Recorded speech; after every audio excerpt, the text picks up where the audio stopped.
You read the title. Yeah, you know where I stand. Squid Game Season 3 was disappointing. Not unwatchable, not terrible.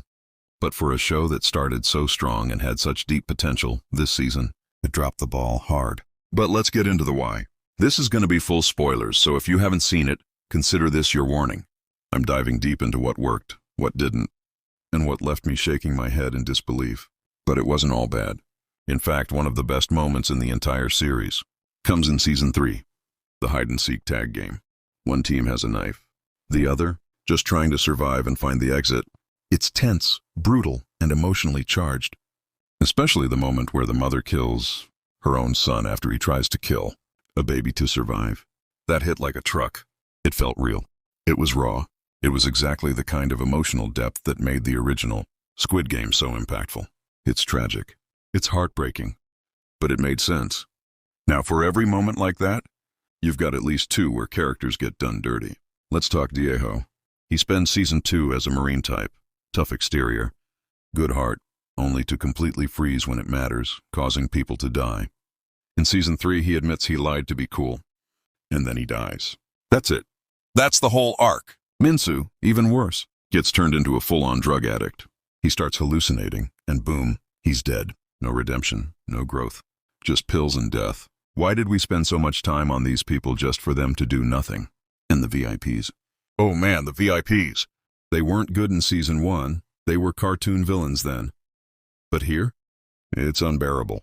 They deliver lines like, "I spent so much money on my helicopter and missed the hunting session," while sipping brandy and talking about betting on a baby.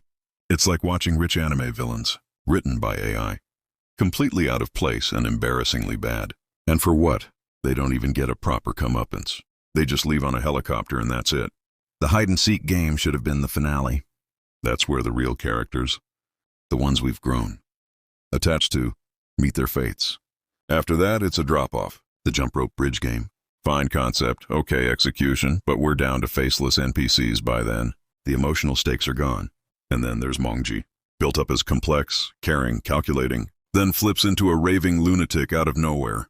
There's build-up, yes, but the descent into madness still feels rushed and inconsistent.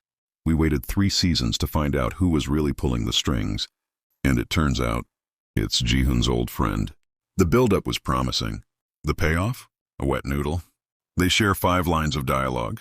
In-ho hands Ji-hoon a knife and tells him to preemptively kill people. That's it. That's your big confrontation.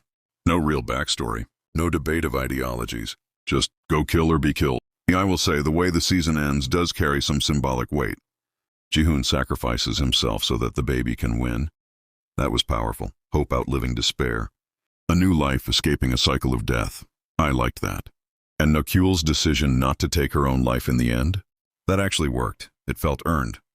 But right after that emotional high, the show leaves us with In-ho in America watching someone play. Dakji. Yep, that's how they tease the American Squid Game. Cool, I guess, but after what we just sat through, it felt more like a shrug than a hype moment. So yeah, Squid Game Season 3 isn't garbage, but it's not the sharp, emotionally cutting show it once was either. There are glimpses of brilliance, but they're buried under underdeveloped characters, clunky writing, and wasted arcs. The best moments prove the show can still hit hard. But overall, this was a letdown. A stylish stumble instead of a powerful ending. Let me know what you thought. Did Season 3 hit different for you, or are we on the same page?